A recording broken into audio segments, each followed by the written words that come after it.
Vamos falar hoje sobre um tema que, olha, é chave na história do Brasil, o movimento tenentista.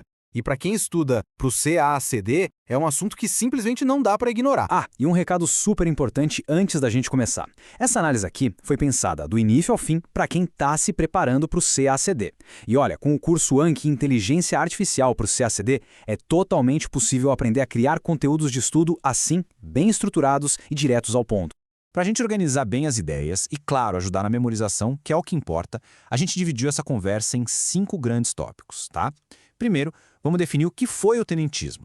Depois a gente mergulha nas causas do movimento, entende os objetivos dos tenentes, fala das ações e das lideranças e, por fim, a gente fecha com o legado e algumas reflexões. Combinado? Então vamos nessa.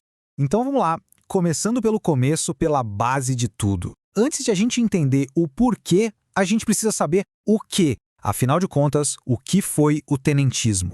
A definição exata, e é importante gravar isso, é a seguinte. O tenentismo foi um movimento político-militar formado por oficiais de baixa patente do Exército que utilizou a estratégia de levantes armados para combater a República Oligárquica. Vamos quebrar isso? Os pontos-chave são: era político e militar, vinha dos oficiais mais jovens, a tática era a rebelião armada e o alvo era bem claro, a República Oligárquica. Ok, a definição está clara. Mas o que fez essa galera, esses jovens oficiais, partirem para a rebelião?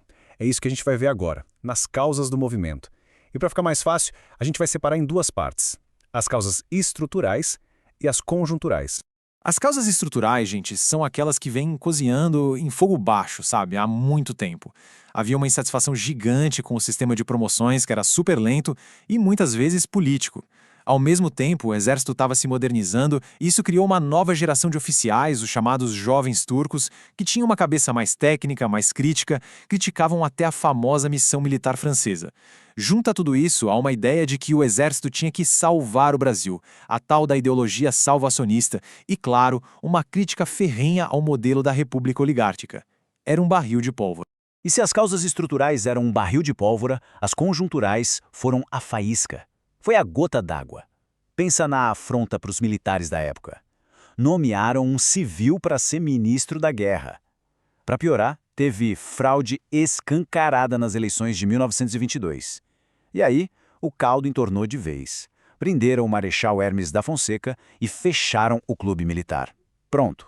Era o que faltava para tudo explodir. Ok, a gente já entendeu a insatisfação toda, mas o que eles queriam colocar no lugar? Qual era o projeto deles? É isso que a gente vai ver agora, a pauta de objetivos dos tenentes.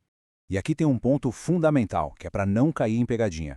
Não era um grupo com um pensamento único, um manual de instruções, sabe? Pelo contrário, a agenda tenentista era bem ampla e, mais importante, heterogênea. Tinha gente pensando diferente ali dentro. O que colava todo mundo junto era um objetivo maior, um objetivo em comum: a necessidade de reformar o Estado brasileiro da cabeça aos pés. E essa pauta de reformas não era pouca coisa não, viu? Na política, a bandeira era moralizar as eleições com o voto secreto e dar um basta no poder das oligarquias. Eles queriam um governo forte, centralizado e um Estado que metesse a mão na economia, que fosse mais interventor.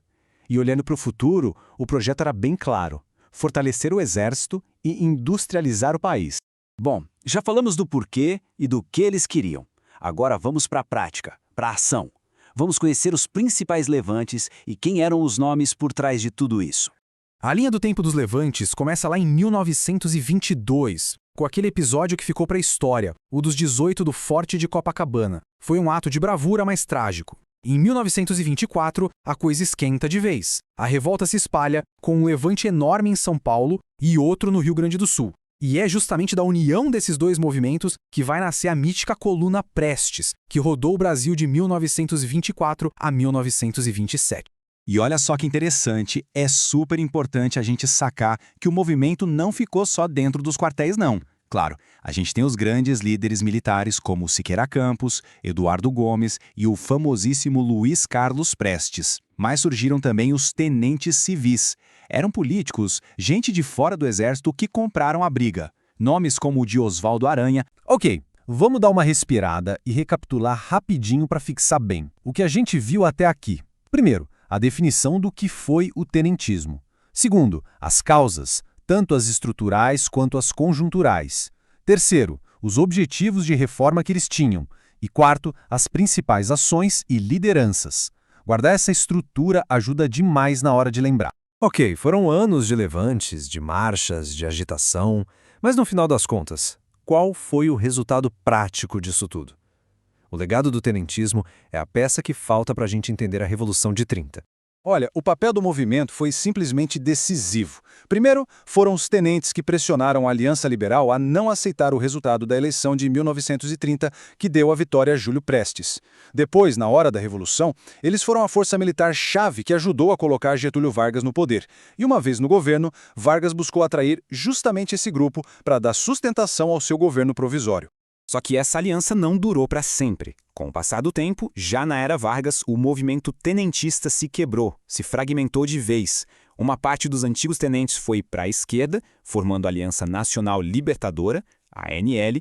Outra parte foi para o extremo oposto, para a direita, com a Ação Integralista Brasileira, a AIB. E um terceiro grupo, bom, esse continuou apoiando o governo de Getúlio Vargas. Agora, vamos para a nossa reflexão final.